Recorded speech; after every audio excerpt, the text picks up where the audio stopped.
from, and they don't have any kind of collateral to go to the bank with, it simply leaves them in quite of a desperate situation. Would you say that? Yeah, it is absolutely correct. And even today, right now, even with a 700 points credit score, which you have, which is supposed to be pretty good, they could not get very many loans. And some of the large corporations, I understand, are having some real problems. Reputable corporations, I understand. Yes, and they have been having a tremendous amount of problem in getting some sort of credit so that they can expand their plant and equipment. And especially for sales. For example, auto industry, which suffered tremendously because of this credit crunch. And they could not get any banks, financing these, where the inventory of these different dealerships. So that means even though there is a deal between the salesman and the customer, they could not get it financed because the banks say no to the dealerships. And so it is a wholesale problem. And another thing which I want to mention here is why not we go a little bit more aggressively and a little bit more and enlarge the programs which FDR did.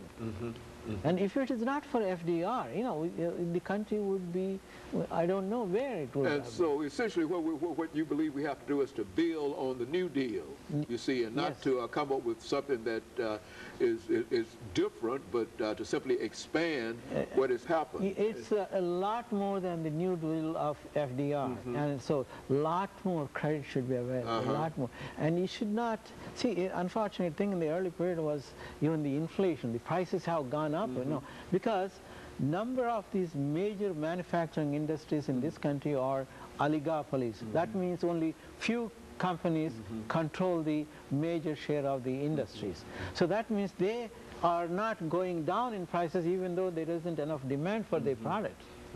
So whoever buys that, they are going to pay this high price, which automatically creates. In other words, there's no competition. Is that what we're saying? There is no competition. Unfortunately, our country, of course, we always say we are always very proud of our economic system, which is the capitalistic society where individual freedom and all that.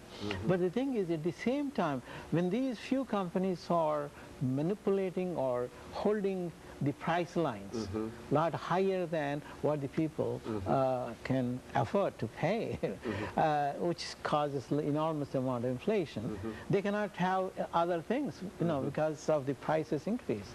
But and one thing, Dr. Parashur, over the last couple of minutes before we leave today, say something about some of these extraordinary salaries that these individuals were getting, and how that might impact upon what we're doing now. It was a number of the mistaken policies of these executives have created enormous problems for all these financial institutions and these different corporations.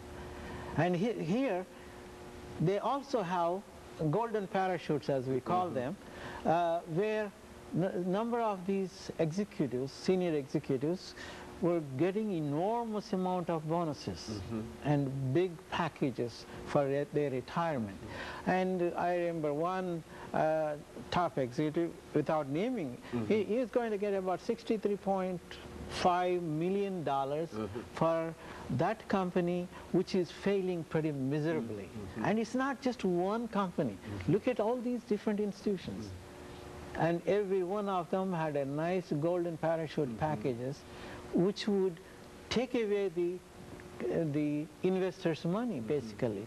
And while they are suffering losses, these people are still getting those packages. And that's why in this particular program, of this bailout program, one of the most important thing is they have put a clause, especially to the bankers, for example. They have said, look, you cannot give any of these golden parachutes, you do not have to honor them, because they were the ones who messed up these companies. And so even though there might be some kind of agreement or some kind of contract within the corporation, the government is essentially saying that you go back on that. And I don't know legally how good it is, but I think one of the most important thing Secretary Paulson and Bernanke and Baird said was, one of the major conditions, one of the most important condition is that these chief executives or their senior level executives should not have any packages until the companies sort make of some kind of profit in reference to what they're doing. And of course, Dr. Parachuri, we're entering the last few seconds of this show for today, and we want to thank you for bringing again that excellent information, and it does give us some idea in terms of where we ought to go and how we are trying to make it there, and we certainly appreciate you for that. And of course, let us also encourage our audience to tune in again next week for another informative edition of Comments, so that they too might be more informed in reference to what is going on. Thank you and good morning.